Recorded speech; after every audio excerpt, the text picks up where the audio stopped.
Hello. Well, I've had an interesting evening. My plan was to wild camp tonight in the woodland next to King's Cave. So I had my hammock, everything I needed. I'd even got it all ready and pretty much set up.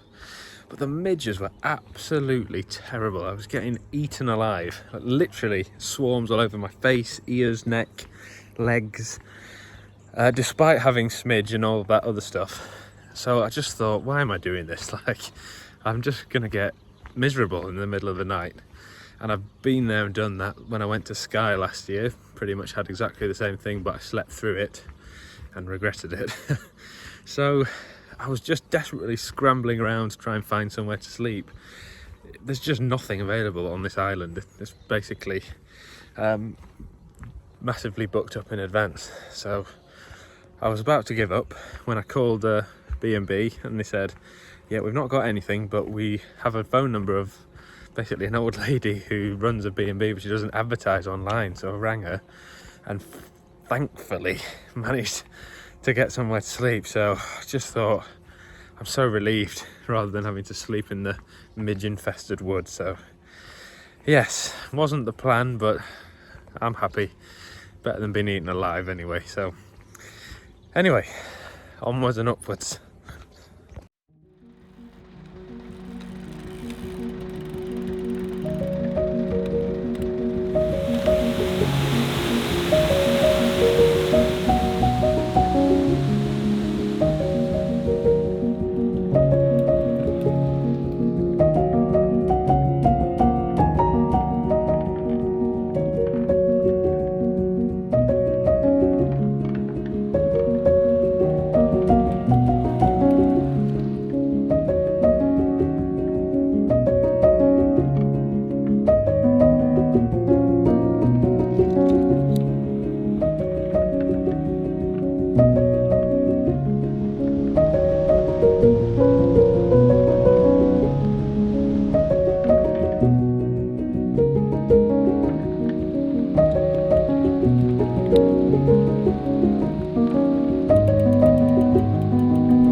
Thank you very much for watching my film. I hope you enjoyed it. If you did, please give it a thumbs up, leave a comment and consider subscribing to the channel. I bring out a bikepacking film just like this every single month. So before I dive into the route and the behind the scenes, this is actually the second time I've tried to go bikepacking on the Isle of Arran, but this is only the first time that I've made it. If you want to watch a video that explains what happened, because I did try and do a film this time last year actually, you'll never believe why I didn't make it. It was the craziest story. So if you want to watch that video, just click that card or I'll leave a link in the description and you can see that for yourself. So diving into the route and the behind the scenes, I got the train from where I live up to Glasgow on Friday night after work, and then on Saturday morning I got the train from Glasgow to Ardrossan. And Ardrossan is the main port where you can get the ferry across to the Isle of Arran.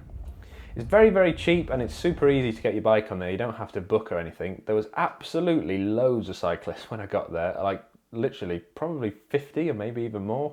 There was some big ride event going on, but they were fine. They still let us all on. There was no problem at all. So it's really simple to book. It costs something like £6 to get across, so it's not much at all. When you arrive at the Isle of Arran, you arrive into Brodick, which is the main town really. That's where most of the amenities are.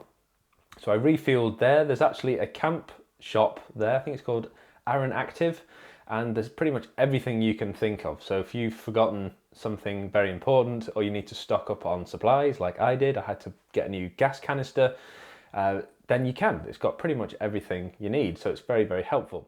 On day one, I cycled across to the other side of the island.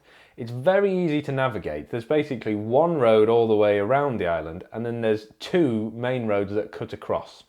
Now, the great thing about the roads that cut across is they tend not to be anywhere near as busy as the roads on the coast.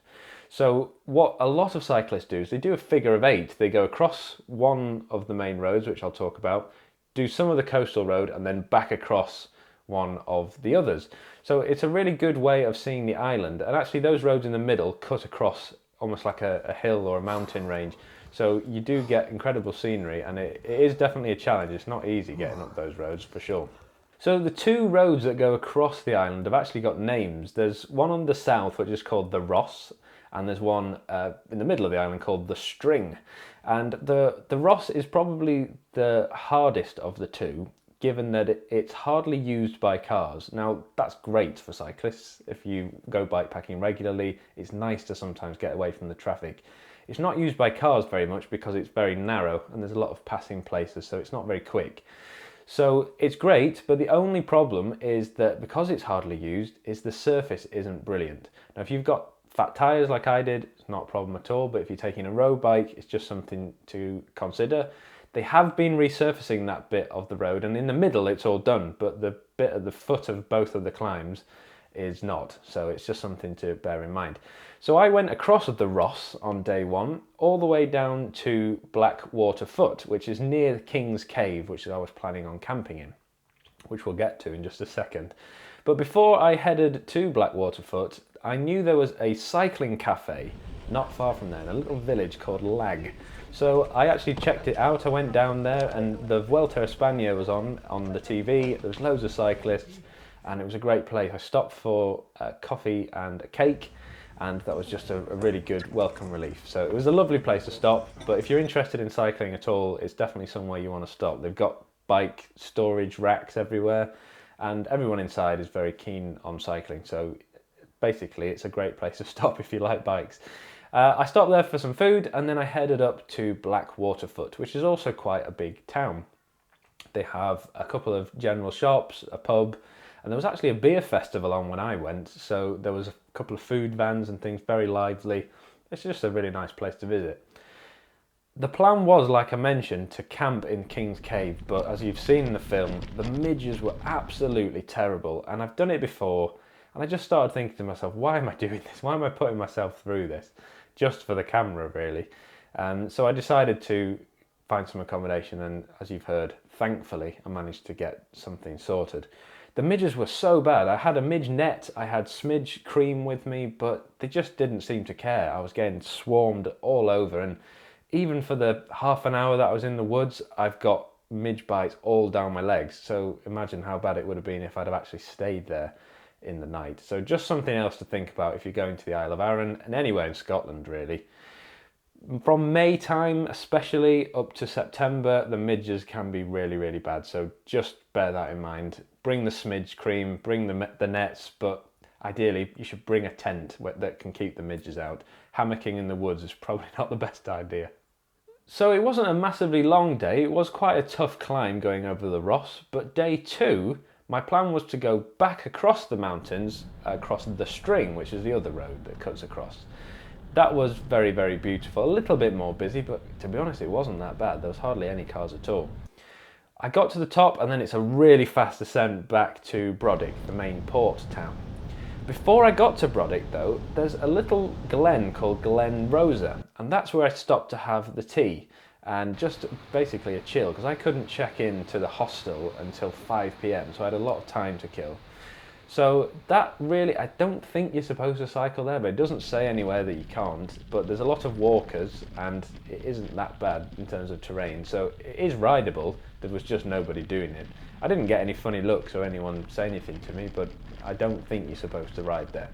So I just did basically a mile to the bench, chilled there, got some great drone footage, had a cup of tea and chatted to a few friendly walkers, and then just cycled back. But it was a nice stop-off point. If you're planning on spending some significant time in Arran, you can definitely go check that out. There's actually a campsite on the edge of where the road ends and the path begins. It's the Glen Rosa campsite. So if you're wanting somewhere good to stay, I definitely recommend that. I've seen some good reviews, but my plan was to wild camp, which didn't quite go to plan. When I made it down to Brodick, I had a quick refuel at the co-op and then headed back around the top loop of the island, where I went up to Lochranza. Lochranza is where the castle was and where the youth hostel was. It's quite a difficult climb actually around that top bit of the island. You end up going round Goat Fell, which is the main mountain you'll have seen in some of the shots. That's the tallest one there. So it isn't an easy road to ride on, but it's relatively quiet and there are plenty of places where you can stop and get something to eat or drink if you need to. The Lochranza Youth Hostel was great. It is a little bit in the sticks, but you can get everything you need there, and obviously if you're prepared, there's a kitchen that you can use. I just paid for breakfast just to keep things simple and took a few snacks with me. But they were very accommodating, and they even have an outside bike store that you can lock with their key, so you don't even need to bring a bike lock with you. It's very secure and very hidden. So definitely a top tip if you're planning on going around that section of the island and you want to stay somewhere, definitely check out the Lochranza Youth Hostel. And it's not very expensive. You can even get your own room. So if you don't like sharing, getting your own room is definitely doable, which is what I did. So on the third day, I basically cycled back to the port and just took my time, because my plan was then to, when I got back onto the mainland, cycle to Glasgow. So I didn't want to do too much, because all in all it was about a 60-mile day, because my plan was to get a sleeper train back from Glasgow to London for work, which I did, and it was very straightforward, and it's a good way if you're wanting to get straight back to work and maximise a weekend of doing that. So I just cycled back to Brodick, over the hill at Lochranza, and got the ferry back from there. So all in all, it was a fantastic adventure. The weather was beautiful, the scenery was fantastic, and I would definitely recommend going there if you haven't been for a bikepacking trip. It's very cycle friendly, the ferries across are very cheap and accommodating, and the scenery is spectacular, so it's definitely worth checking out. Another great thing about it is because of where it is in terms of its geography, it's not that far north really compared to some of the places like the Highlands. So if you live in the south or somewhere in England, it really doesn't take that long to get there comparatively. And just as a side note before I wrap up, I actually got the opportunity to speak to one of my subscribers on the way back from the Isle of Arran on the ferry. Thank you very much for coming to speak to me. I think you said your name was Ronnie. Apologies if that's not your name, but it was really nice to speak to you. And just reminded me really, if anyone ever sees me out and about, if you watch these videos, subscribe to the channel, it's really lovely to meet subscribers. So do feel free to say hello. I promise I won't bite. I do appreciate the support. So thank you very much for watching. I will see you in the next video.